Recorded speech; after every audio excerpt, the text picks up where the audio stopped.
And I think that quest has come to an end.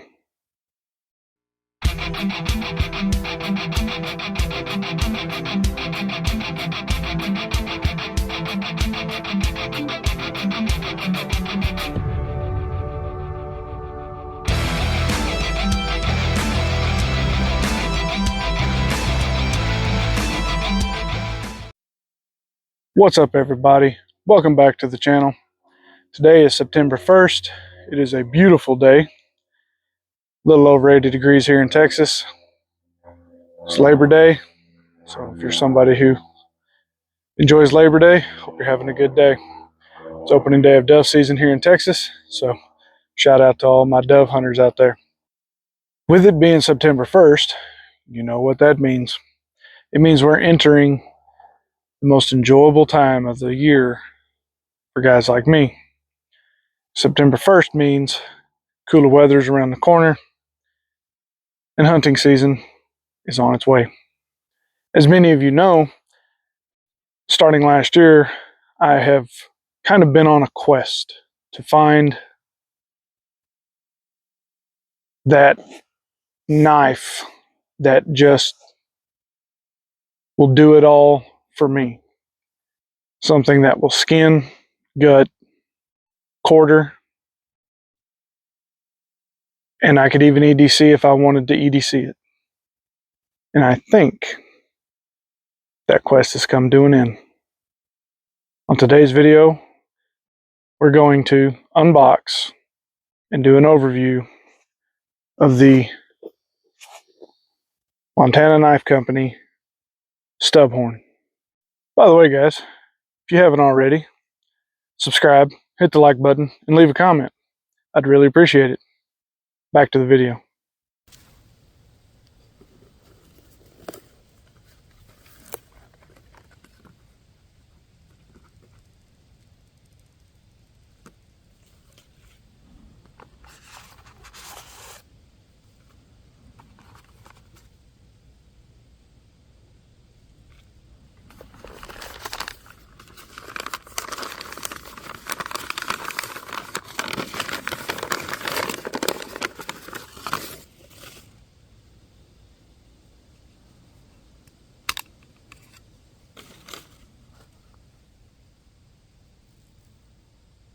Alright, so as you can see, it comes very nicely packaged. First item out of the box is the information card, the spec card. So the Stubhorn is 5.25 ounce total weight, 0.135 blade thickness. It's Magna Cut stainless steel, stonewash blade finish, Kydex locking sheath, which has a retention screw. 8 7/8 inch overall length, 4 1/8 inch blade length, G10 handle, and I got mine in orange and black. Sticker. Shout out Montana Knife Company for actually sending a sticker. A lot of companies don't do that anymore. If you're a 90s kid like me, well, stickers are a big deal. And then the knife itself, Kydex sheath, real Kydex, not just reinforced polymer.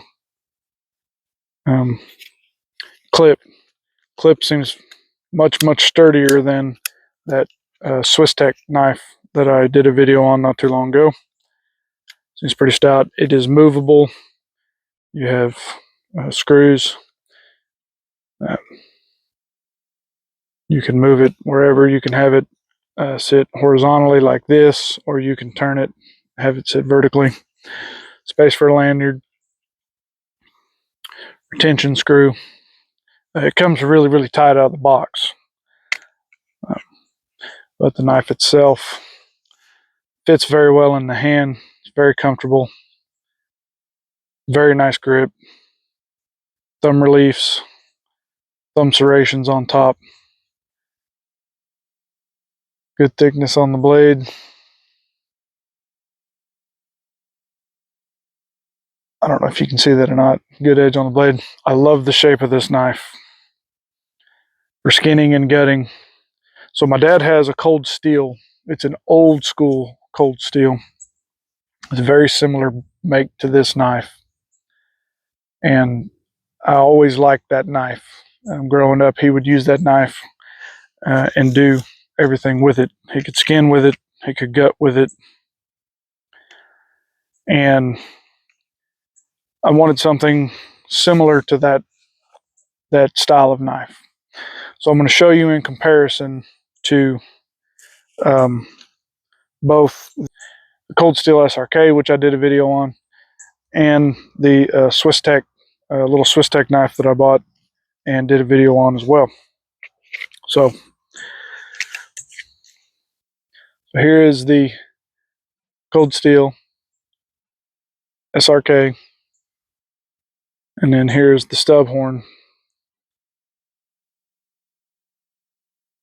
Now, obviously the SRK, it's supposed to be a do-it-all survival knife, and it's a great knife. So don't get me wrong on that. It is a great knife. It's just too big to do EDC for sure. And I used it last year on a deer, and it's not that it can't do it, because it can. It's just too big for trying to deal with the gutting and all that. It's um, for my comfortability and ease of movement while skinning a deer. It's just too big. And then compared to the Swiss Tech Light, which is a smaller knife for sure, and was very handy for skinning, I will say that.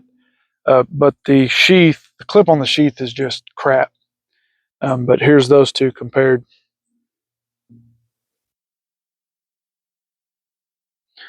So Montana Knife Company knives are pricey. I chose this knife because it fit the specifications for what I wanted in a knife that I can do everything I want to do on a hunting trip. And if I wanted to EDC it, I could and be comfortable with it. Also, the fact that they're made in the USA, they care about conservation for wildlife and hunting lands, public lands, things like that. And I wanted something that was quality enough made that I could eventually pass it down to my son one day. As my grandfather passed knives down to my dad, and my dad has given a few knives to me over the years that were very high quality, made in USA knives from a long time ago. The cost on this knife, it was $325 plus tax. And that is a lot. It's a lot for a knife. I know when I told my pops, he was like, oh my gosh. But again, I wanted something quality that I could pass down. Montana Knife Company has what they call the generations guarantee. So you can send it back to them at any time. Anyone who owns one, whether you were given one as a gift or passed down or you bought it or whatever, you can send it back to them and they will resharpen, and they'll make sure your blade is right back to being where it needs to be. And that's a similar thing to as a mechanic buying tools off the tool truck. You know, the tools do cost more, and they're 50-50. They're higher quality, but you're paying for a warranty, basically an anytime anything warranty, and that's a pretty big deal. But you know, we're trying to support American companies and support Americans. Help try to get this economy back on track. But we're also coming up on me and my wife's 16th anniversary, and this was kind of a anniversary gift as well. So we're going to use this knife exclusively this year on deer, and I will do a full review, an actual review after the deer season is over, and we'll talk about how well it held its edge, how comfortable it was to gut and skin with and carry around. Anyways, guys, if you like this video, please like and subscribe. Leave a comment. Tell me what you think about the knife. Tell me what you think about knives in general. Is my quest over? Anyhow, guys, appreciate you watching, and we'll catch you on the next one.